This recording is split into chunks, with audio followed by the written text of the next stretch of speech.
ambiente hostil. Foi uma experiência única para determinar se um homem moderno poderia sobreviver sem qualquer vantagem moderna. O telefone, a televisão, a água corrente. As condições primitivas tribais coincidiam com as existentes há 2000 anos. Munidas de ferramentas básicas, treinamento simples, sementes e animais, pessoas comuns foram desafiadas a sobreviver por um ano inteiro. Voluntários, inclusive um operário de construção e esposa, um fazendeiro cuja esposa era uma antiga cabeleireira e seus filhos. Um médico e esposa, enfermeira diplomada. Um casal de jovens assistentes sociais de um grande centro urbano. Outro casal recém-formado na universidade. E uma jovem professora e seu namorado. Neste isolamento, sem nenhum contato externo, eles teriam êxito ou fracasso juntos. Logo, o primeiro desafio era tão vital quanto básico. Fazer fogo com simples instrumentos de madeira.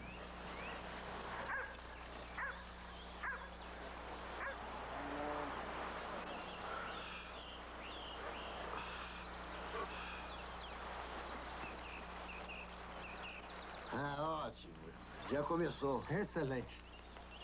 Com a habilidade de fazer e controlar o fogo, eles estavam aptos a passar ao próximo estágio do desenvolvimento primitivo.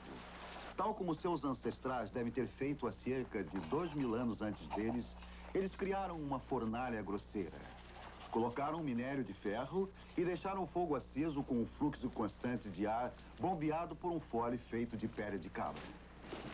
Todo o processo de fusão leva um bom tempo. Temos que acionar o fole cerca de 5 horas, e isso é muita coisa. Assim, nós o fazemos em turnos de cerca de meia hora a 45 minutos cada.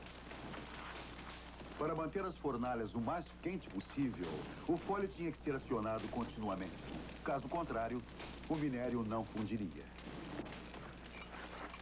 Usando ferramentas similares, o homem antigo aproveitava o poder do fogo e com o mesmo resultado. Esse tijolo provavelmente quebrará quando levantarmos. De uma incandescência como esta, a Idade do Ferro nasceu.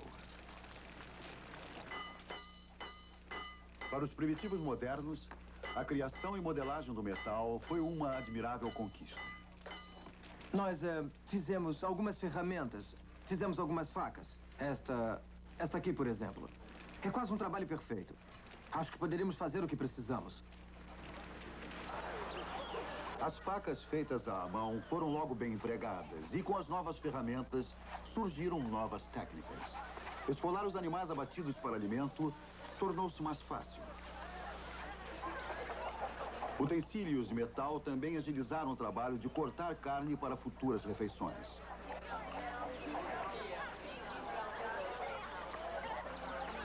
Para guardar carnes por períodos mais longos, aprenderam a usar sal como conservador.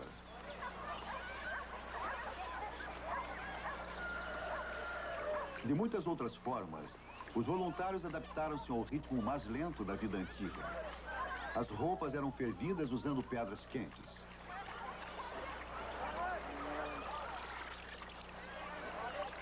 Para manter os cabelos limpos, eles usavam lama como um primitivo, mas eficaz shampoo.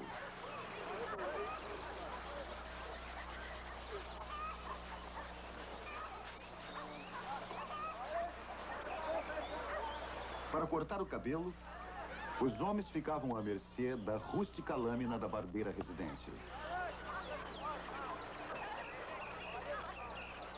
Devagar, devagar. Em outras áreas da higiene pessoal, eles simplesmente usavam o que tinham à mão. Para eles, um galinho virava uma escova de dentes.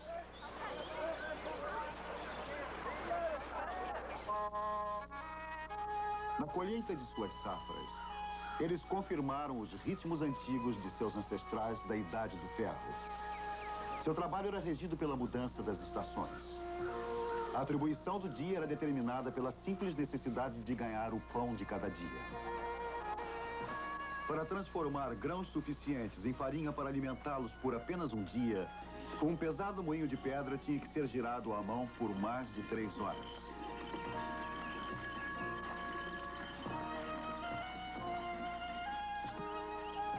O pão, feito da farinha moída, dava uma satisfação dupla. Além do grão ter sido cultivado por eles, também criaram um forno para colocá-lo e o fogo para assá-lo. Com estas realizações simples, os voluntários provaram que poderiam resistir. Bem, assim que nós começamos, eu pensei... Bem, como será possível sobreviver sem as coisas que você dispõe no mundo moderno? E eu estou achando cada vez mais e mais que é possível conseguir viver quase confortavelmente. E isso é bom. Após um ano, a experiência acabou. O teste confirmou que o homem moderno poderia sobreviver sem as modernas facilidades. Acredite, se quiser. 70 metros. Em 1934, o governo da época decidiu erguer um andaime em torno do monumento para fazer uma boa limpeza. Bem lá no alto, para um retoque final, havia 8 hastes pontudas de platina como para-raios. Bem atraentes, bem valiosas e bem tentadoras. Assim, certa noite, enquanto o andaime ainda estava lá, um ladrão aproveitou a oportunidade. Quando amanheceu, o monumento estava sem a sua coroa de platina. Mais uma vez roubada, as autoridades decidiram que não valeria a pena recolocá-la. Nossa capital está cheia dessas surpresas. Informações que provavelmente seriam notícias até para o povo que vive aqui. Por entre os ocupantes destes impressionantes prédios do governo, por exemplo, poucos provavelmente sabem como certos fundos terminam aqui no Departamento do Tesouro. São recolhidos nas ruas pelos empregados do Departamento do Tesouro de uma forma pouco comum. Todas as manhãs, uma mala postal é recolhida contendo dinheiro voluntariamente devolvido ao governo por um senso de patriotismo, medo ou apenas o velho remorso. O Fundo da Consciência foi fundado em 1811 para aceitar uma doação anônima de $5 de uma pessoa alegando ter defraudado o governo. Desde aquela época, milhões de dólares são devolvidos para o governo por várias razões. Mas, na maioria das vezes, é apenas um caso de consciência pesada. Por exemplo, essa tarde eu achei essa moeda anexa na calçada. Sou incapaz de precisar de quem ela é. Ou, por favor, aceite esse dinheiro anexo por 2 selos postais que reaproveitei. Ou, este cheque de $3.100 é para fazer restituição de ferramentas, dias de folgas e outras coisas que roubei enquanto estava na Marinha de 62 a 67. Por favor, aceite esse cheque de $1.000 para que minha consciência nunca mais me persiga. Talvez a mais notável de todas as contribuições seja uma soma de $139 mil, enviada anonimamente. Olhando através da folhagem opulenta que protege as casas históricas do subúrbio de Washington dos olhos curiosos, encontraremos outras igualmente inéditas surpresas. Esta casa que já foi o lar do presidente James Monroe. Como muitos presidentes anteriores, ele adorava ter um lugar no campo para descansar e para pensar nos problemas do governo. Nesta sala, ele desenvolveu a doutrina Monroe. Mas quando o presidente Monroe estava supervisionando a construção desta casa, ele não sabia de uma coisa que colocaria a política em sua própria perspectiva. O chão de uma das varandas desta casa é feito de pedra calcária e xisto, extraídos de uma pedreira aqui na propriedade. Prático e atraente. E mais do que isso, raríssimo. Pois engastadas aqui estão as pegadas dos habitantes primitivos da região. Aqui são marcas de dinossauros. Pegadas como estas são muito raras. São encontradas em apenas outro lugar a leste do Mississippi. E bem aqui, tem a marca da cauda de um dinossauro. Tem até a impressão da pele do dinossauro. Está tudo aqui há mais de 200 milhões de anos, quando Washington era um pântano. Talvez o presidente Monroe tenha refletido que os verdadeiros revolucionários e agitadores de Washington já tiveram pé grande, cérebro pequeno e uma tendência para ficar na lama. Ocupando o plano mais alto no centro de Washington, o Capitólio é um traço tão familiar que muitos ignoram alguns de seus mais fascinantes tesouros. Você pode, enquanto passeia pela rotunda do Capitólio, dar a uma escultura que existe lá apenas uma rápida olhada e sair. Mas é melhor perder só um pouco do seu tempo. A criação é de Gutzon Borglum. Ela foi deixada para a nação em 1908. Borglum, filho de pioneiros dinamarqueses, nasceu em Idaho e era obcecado em criar esculturas maciças das principais figuras da história americana. Ele passou meses estudando fotografias de Lincoln, lendo suas cartas e discursos, antes de tentar esculpir sua imagem em 6 toneladas de mármore. Ele chegou à conclusão que o rosto de Lincoln tinha um lado alegre, o direito, e um lado triste, o esquerdo. E isto foi o que ele tentou captar com sutis marteladas. Existe outro fato peculiar sobre esta escultura. Abraham Lincoln tem uma orelha do lado direito. E nenhuma no esquerdo. Borglum achou que a imagem incompleta simbolizava a vida inacabada do presidente assassinado. Há uma outra escultura de Lincoln sem a orelha esquerda, também criada por Borglum, mas para competir com as obras dos antigos egípcios. Este é o Monte Rushmore. Já foi um pico comum nas negras montanhas de Dakota do Sul. Começando em 1927 e continuando por 14 anos, o escultor Gutzon Borglum trabalhou para criar esta obra de arte. Agora, mais de 40 anos após o seu término, é preservada e protegida pelo Serviço Nacional de Parques. Homens da conservação regularmente fazem passeios de inspeção para localizar e consertar rachaduras causadas pela ação do tempo. Todos os anos, eles descem os íngremes semblantes de Lincoln, Washington, Jefferson e Teddy Roosevelt. É um passeio seguro, mas atordoante. Cada rosto recebe um exame completo. Todas as rachaduras devem ser consertadas ou a água poderia entrar. E pela expansão natural e contração, eventualmente destruir o que o artista criou. Uma mistura de óleo de linhaça, alvaiade e granito em pó. É a mesma pasta usada pelo artista.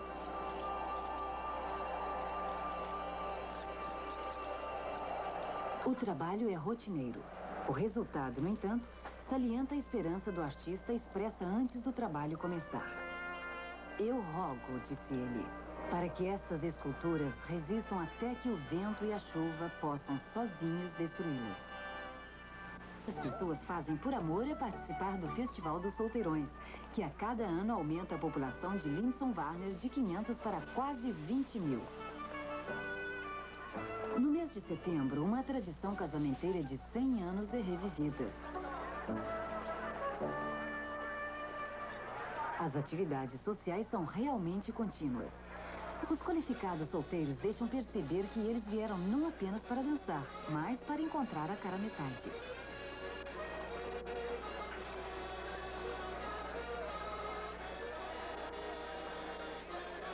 Eles não fazem segredo de suas intenções.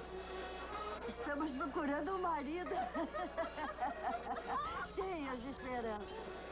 Eu estou aqui procurando uma esposa. Aqui. Hoje, famoso por causa do festival, o vilarejo já foi conhecido por suas águas minerais. Os veteranos bebem-nas para sua saúde. Os recém-chegados preferem café e conversa.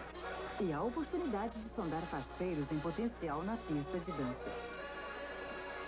Mudar os pares não é apenas esperado, mas também encorajado. A cada nova dança, há um novo rosto. E a chance de encontrar o que o trouxe aqui. O começo que pode levar ao final feliz.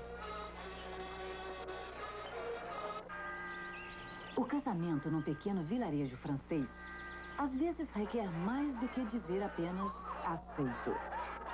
Para apertar o nó, geralmente requer 2 cerimônias, uma na igreja e outra no civil. E a resistência para aguentar quase 24 horas de comida, bebida e dança. Para o noivo, a tradição manda que ele se despeça da vida de solteiro com um beijo. A tradição também manda não um, mas 3 beijos.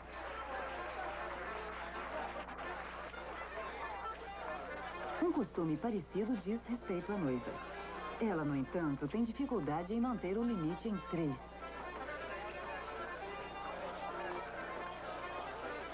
A noiva e o noivo não têm que ficar até a última dança.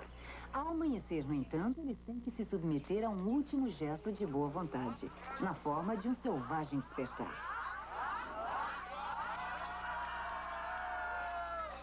Como forma de lhes desejar boa sorte, um urinol está cheio de uma poção de aspecto repugnante. Entre outras coisas, ela contém uma mistura de chocolate e champanhe.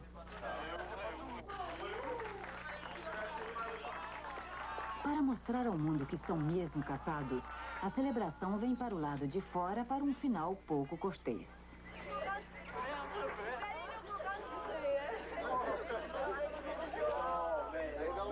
A maratona acabou e o casamento está para começar.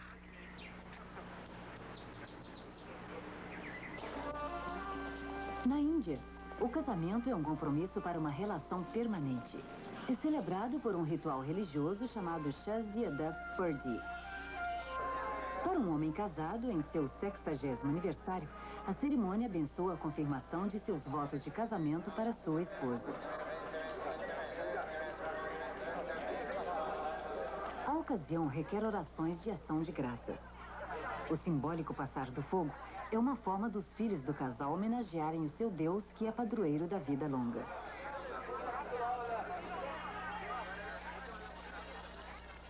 Num batismo destinado a assegurar a contínua boa saúde, a água ordinária torna-se uma poderosa poção. Existe a fervorosa crença de que a água tocada pelo ouro pode lavar as doenças do corpo. Há apenas um pequeno pedaço de ouro no vaso, mas é o suficiente para abençoar as intenções daqueles que participam do ritual.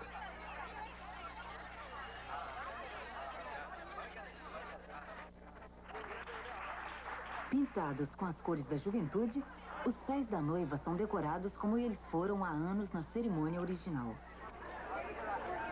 O noivo recebe os rituais do passado.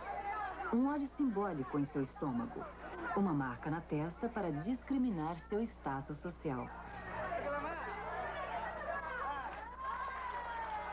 Em sua juventude, uma troca de grinaldas marcou seu enlace. Repetindo o gesto, eles homenageiam bem o início de seu romance. O namoro que os levou àquela primeira troca de votos.